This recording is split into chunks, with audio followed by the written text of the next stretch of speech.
중국 항일 80주년 전승절 열병식 개최가 이제 이틀 앞으로 다가왔습니다. 이번 열병식에서는 북중러 정상이 막로에 함께 오르면서 세계의 이목을 끌 것으로 보이는데요. 베이징 연결합니다. 배삼진 특파원.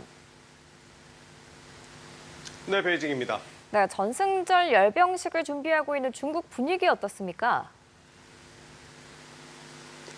네, 베이징 곳곳은 그야말로 전승절 열병식 모드에 돌입했습니다. 이 베이징 천안문 인근은 그야말로 삼엄한 통제 속에 긴장감이 감돌고 있습니다. 천안문을 중심으로 동서 2km 이르는 장안대로 도로변에는 50m마다 군인과 경찰이 배치됐습니다. 천안문 광장 관광을 위한 출입도 오늘부터는 전면 금지됐습니다. 중국이 반미, 반서방 연대의 무대가 될 이번 열병식을 무결점으로 치르기 위해 고강도 도시 통제에 들어간 겁니다. 미국 우선주의와 관세 전쟁으로 트럼프 대통령이 국제 질서를 흔들고 있는 틈을 노려 열병식을 성공적으로 개최해 국제사회 리더가 되겠다는 의도가 읽힙니다.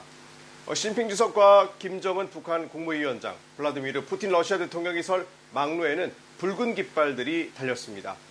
시 주석의 오른편에는 푸틴 러시아 대통령이, 왼쪽에는 김정은 위원장이 앉게 될 전망입니다.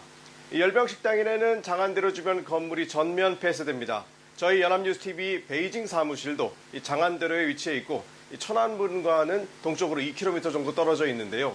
저희 건물도 4층 이상 거주하는 인원의 경우 이동할 것을 명령받았습니다.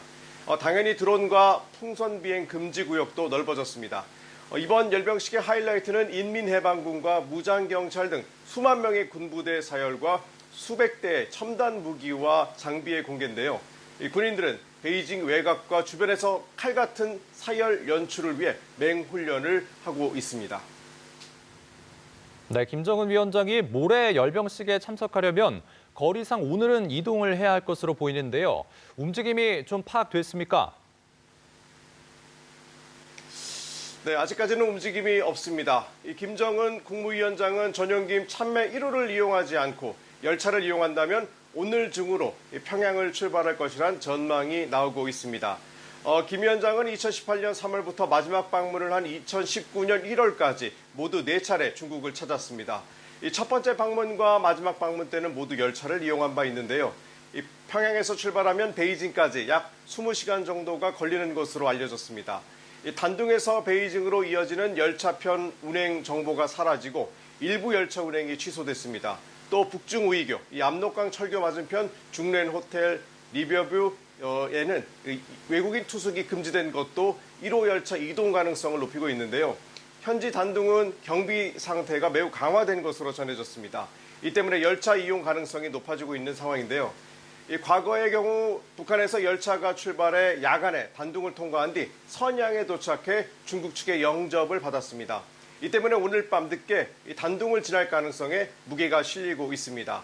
베이징에서도 김 위원장 맞이에 공을 들이는 모습인데요. 김 위원장이 지날 동선에 공안과 사복경찰, 보안요원 배치가 부정들었습니다. 베이징역 주변 고가도로와 육교를 비롯해 베이징 주변 도로 역시 경비가 강화됐는데요. 또 중국 북한 대사관의 움직임도 분주한 상태입니다.